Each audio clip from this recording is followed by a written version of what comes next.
Hello students, from today we are going to start with a new chapter, integration. In this chapter we shall study the operations, which is an inverse process of differentiation. We now want to study the problems in which the derivative of a function is given and we have to determine the function. The process of determining such a function is called integration. Now suppose we want to determine a function whose derivative is 3x square. Since we know that derivative of x cube is 3x square, as we know the formula, derivative of x raised to n is equal to n into x raised to n minus 1. So derivative of x raised to 3 is equal to 3 into x raised to 3 minus 1, that is 3x square. Therefore, the required function is f of x is equal to x cube. That means derivative of x cube is 3x square. So integration of 3x square will be x cube. So x cube is called integral of 3x square with respect to x.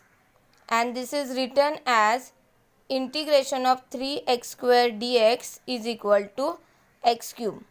The symbol, this is called integration sign, was introduced by Leibniz. Dx indicates that the integration is to be taken with respect to the variable x. Now one more example. Suppose we want to determine a function whose derivative is 1 upon x. Now since we know that derivative of log x is equal to 1 upon x, therefore the required function is log x. Means here derivative of log x is equal to 1 upon x. So we can say that integration of 1 upon x will be log x, and therefore the function is log x. Using the integration sign, we can write that integration of 1 upon x dx is equal to log x. Now one more example. Derivative of x raised to 4 is equal to 4x raised to 3 by using the formula of x raised to n. So obviously integration of 4x cube dx will be x raised to 4 by using the previous concept. Now here if we find the derivative of x raised to 4 plus 5, then we will get 4x cube, because derivative of x raised to 4 is 4x cube and derivative of 5, that is constant, is 0.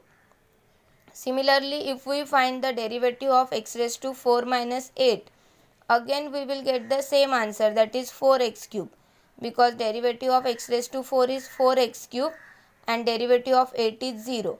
Means not only for the function x raised to 4 we are getting the answer 4x cube, but for these two functions or more than these two functions we are getting the same answer, that is 4x cube. So in general we can say that derivative of x raised to 4 plus c is equal to 4x cube, where c is any real number. Hence in general we write integration of 4x cube dx is equal to x raised to 4 plus c. That's why we need to write plus c every time while writing the answer of integration, that is called as the constant of integration. Now rules of integration. Theorem 1. If f is a real valued integrable function of x and k is constant, then integration of k into f of x dx is given by k into integration of f of x dx. That scalar multiple k, or we can say that constant, we will write outside the integration sign. Now theorem 2. If f and g are real valued integrable functions of x, then integration of f of x plus g of x dx will be integration of f of x dx plus integration of g of x dx. That means if more than one function is given in the form of addition, to find the integration then separately we can find the integration of more than one or two functions. Now if f and g, theorem number 3, if f and g are real valued integrable function of x, then integration of f of x minus g of x dx will be given by integration of f of x dx minus integration of g of x dx. Now here also, if more than one function given in the form of subtraction to find the integration, then we can find integration of them separately by writing the subtraction sign in the middle. Now integrals of some standard functions. Now first, integration of x raised to n dx is x raised to n plus 1 upon n plus 1 plus c. N is not equal to 1.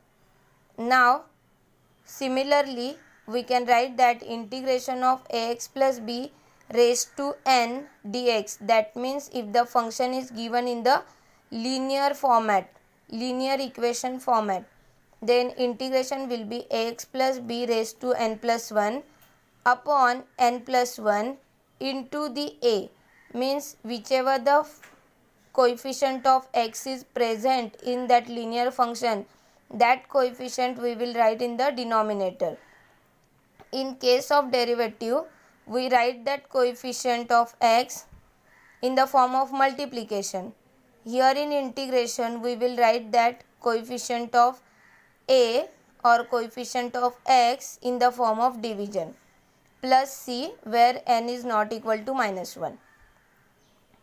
Now second, integration of sin x is minus cos x plus c, then integration of cos x is sin x plus c, then integration of sec square x dx is tan x plus c.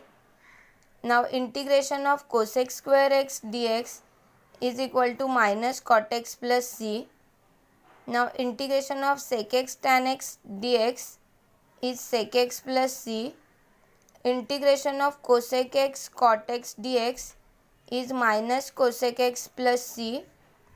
Integration of 1 upon x dx is log mod x plus c. Now here also, if the integration of 1 upon linear equation is given ax plus b, then integration will be log mod ax plus b, and that coefficient of x we will write in the denominator in the form of division. So here integration will be log mod ax plus b upon a plus c. Now integration of a raised to x dx is equal to a raised to x upon log a plus c, where a is greater than 0, a is not equal to 1. Now in case of derivative, we write derivative of a raised to x is equal to a raised to x into log a. But here in case of integration, that log a we write in the denominator in the form of division. So integration of a raised to x is equal to a raised to x upon log a plus c. Now suppose integration of a raised to linear function is given, that is a raised to px plus q dx. Then integration will be a raised to px plus q upon log a into p, means whichever the log a of that formula present, that we will write in the denominator. Along with that, the coefficient of x, since linear function is given, that coefficient of x p, that will also we will write in the denominator, plus c. A is greater than 0, a is not equal to 1. Now integration of e raised to x dx is equal to e raised to x plus c. But here also, if integration of e raised to linear function is given, that is e raised to px plus q is given, then integration will be e raised to px plus q upon p plus c. Similarly, that p, as in case of a raised to x, we will write that p in the denominator. Now integration of c is equal to cx plus c1.